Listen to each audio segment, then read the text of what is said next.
Transformative Principle, episode 102 with Brian Costello. This week I'm continuing my conversation with Brian, and we are going to talk about the book that he wrote and also the really cool Classroom Community World Tour that he's doing.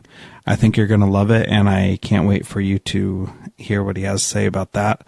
And please contact him if you are interested in that. I'm your host, Jethro Jones. Thank you so much for listening to Transformative Principle.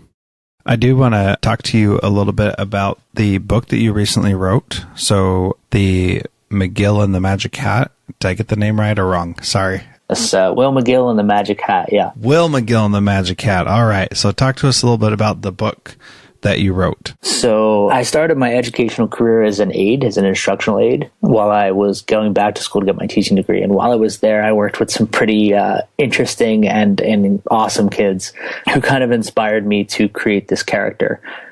One of the things I learned as I was beginning to learn about education was how there was just this gap of time when boys especially, but just kids in general, went from learning to read and loving to read to all of a sudden not liking reading quite as much. And one of the things I noticed was that there wasn't a lot of good fiction that drew kids into reading and was personable and something kids could relate with. So I started writing. I wrote this book about 7 years ago, and I tried to get it published. I found out that publishing companies for kids' books didn't take unsolicited manuscripts. And so I kind of shelved it. I'd read it to kids every year. About a year and a half ago, I found an independent publisher who put out books. I found him through previous guest, Doug Robertson, who this publisher put out Doug's books. He's the Weird Teacher. And he got me connected with this guy. And so I found a really, really talented artist at my school who was excited about the book and loved the story. And she drew some just unbelievable illustrations that really captured the book. And I was really inspired and got it together. And finally, 7 years later, which is way longer than I had thought, but better than never, I got it out available. It's on Amazon. You can get ebooks on Smashwords, Kindle, Barnes & Noble, which it's just been really cool to hold that in your hand and say, this was one of those bucket list things for me that I always wanted to publish a book, and now I have. Now I want to do it again. I just think that it's awesome that you did it, and it's awesome that you have it on Amazon ready to go. I bought it, and it hasn't gotten to me yet. I don't know why, but I'm in Alaska, so that could be something to do with it. But just looking through the pictures that are on there, it looks like an awesome book, and I'm really excited to read it and read it to my kids and share it with them. And definitely going to have a link to buy it in the show notes. It's only $7, so everybody who listens to this should definitely go and buy it just to support you and to support people who are fulfilling dreams that they've had for ages. So I just think it's cool. I really do appreciate it. I mean, I won't say I did write it 7 years ago, but I've rewritten it probably 7 or 8 times since then. Pretty much every time I read it until I finally decided it was time to publish it.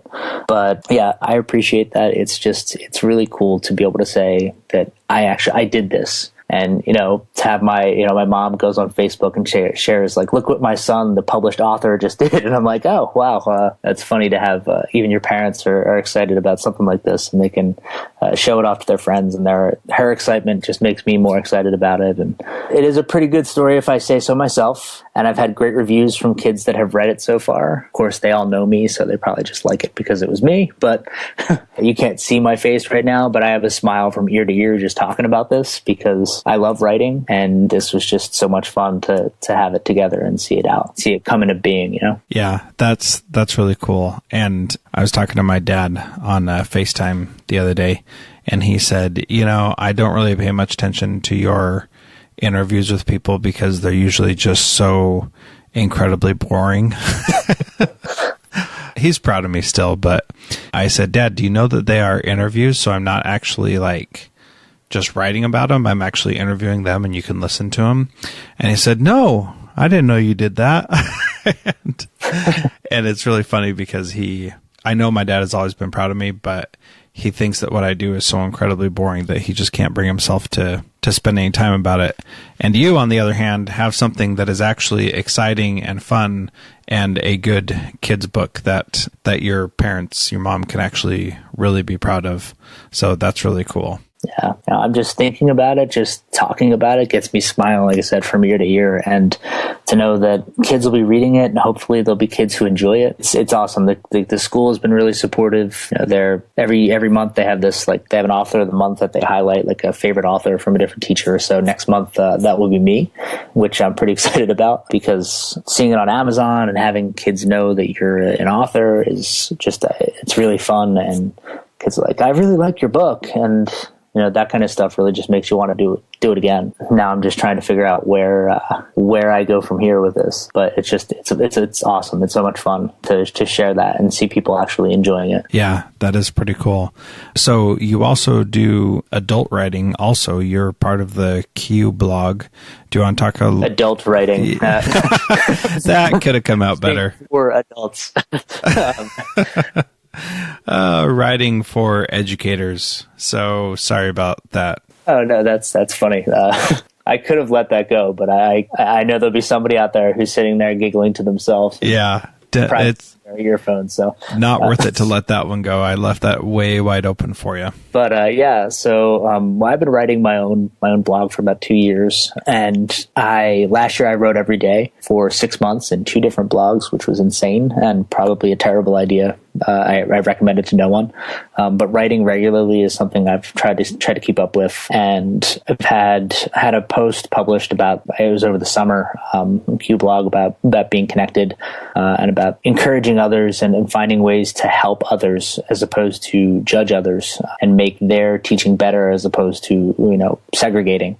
But then recently, I'm pretty excited. I should have sometime soon, somewhere in the log of many great blog posts that were coming through Q's blog, is post about a project I'm doing with my kids, which makes it really exciting for me, which is our Classroom Community World Tour. And what we're doing is, I always found it really boring teaching social studies for most of the things that we would do. Primary social studies is primarily about communities and jobs and what kids do, or what communities are and how they function, and the different types of communities and the geography around them. And so this summer, while I was learning a lot more about Google Apps and becoming a Google certified educator, I found Tour Builder, thanks to Rich Kiker, who showed me the beta version of Tour Builder. And I said, wouldn't it be cool to show real kids in real places, show them real things, real kids learning about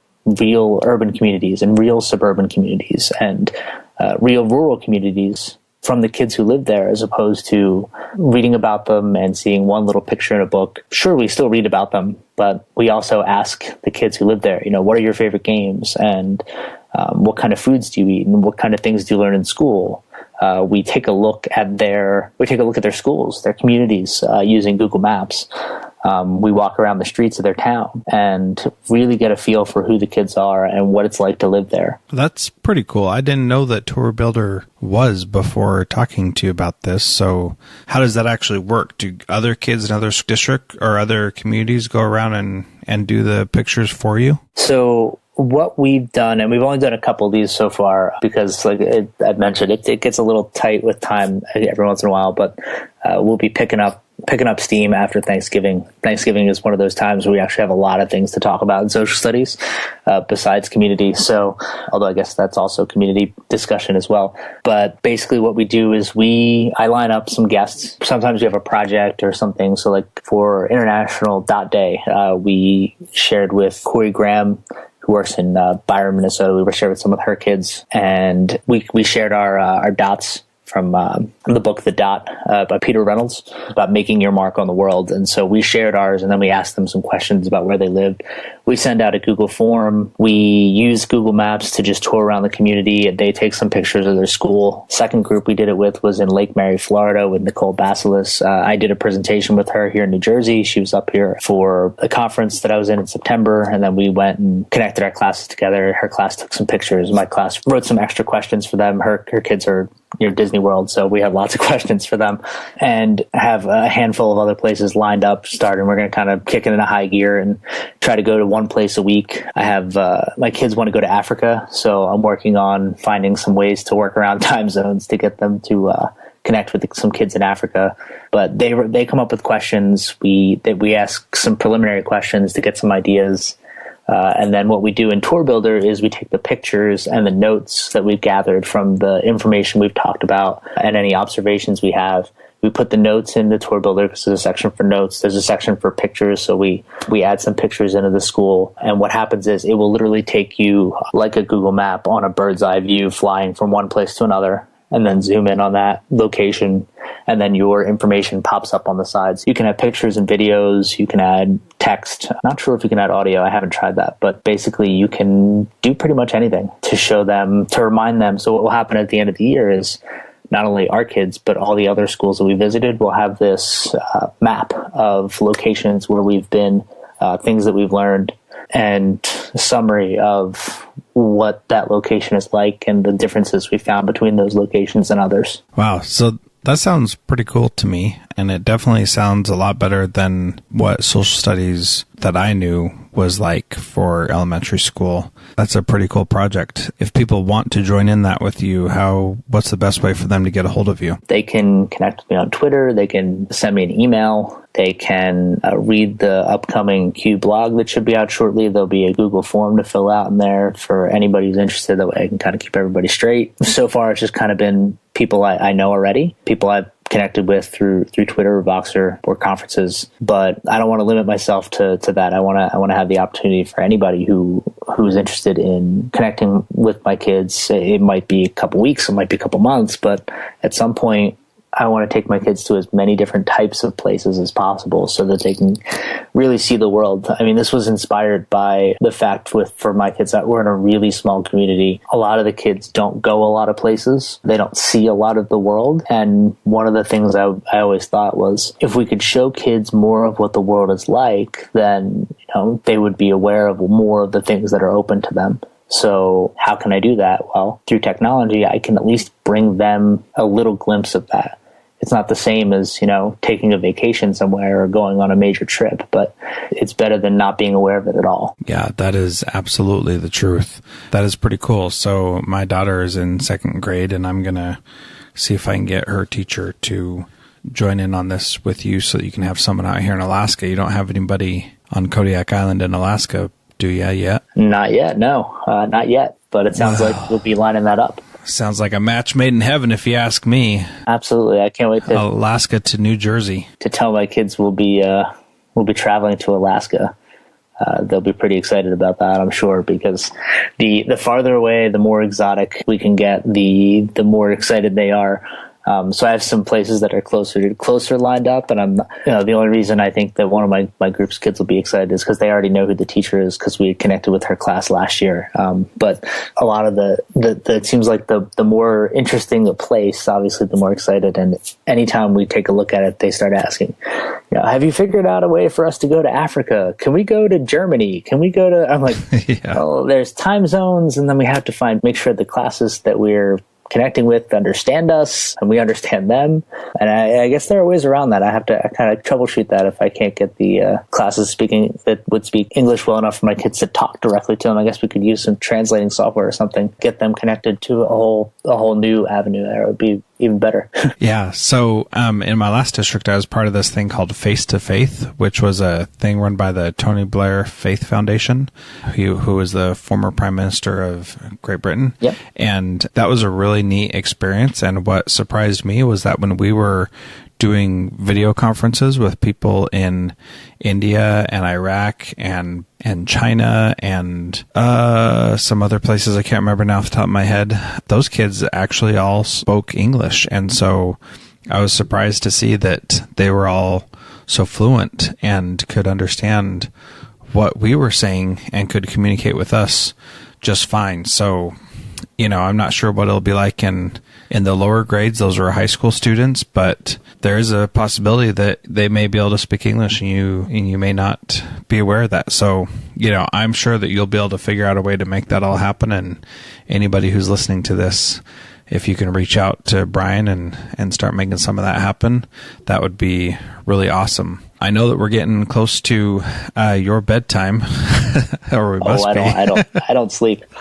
So the last question I ask every interviewee is, what's one thing that someone can do starting this week to be a transformative principal? I would say find ways to say yes. One of the things that I feel like is most empowering for me has been this past year is that when I ask to do something, I don't get no. Sometimes I don't get yes, but I definitely don't get no. It's okay, well, let's think about how that works. And for me, that just inspires me to push and to do more and to come up with more ideas and create more things. So for example, just to give a quick example, at the end of last year, I said, our school needs a makerspace. We need to build this. I had another teacher that wanted to do it with me. I went to our administrator and I said, we want to do this. And he goes, well, we don't have any money in the budget for it, but if you can make it happen, you can have the space. Go ahead, do it, see what you can do. And that's all you need. If you can find a way to greenlight somebody and let them jump into a project or find a way to say yes to somebody, or at least find a way not to say no, you'll find that people are so much more willing to do things for you when you're asking them for them. And all of a sudden, people who were shut down before, people who have shut off, will start turning on because they're all of a sudden feeling empowered, feeling like that they can make a difference, and that'll start to catch. And people will, it'll snowball. So whatever you do, try not to shoot down people's ideas, because when you open up the full floor and say yes, you really get people thinking, wow, I can make a difference. I can do this. And, in a few short months, we've gone from having nothing in our school to having a 3D printer and a couple of droids and some circuitry and little bits and a Lego wall. And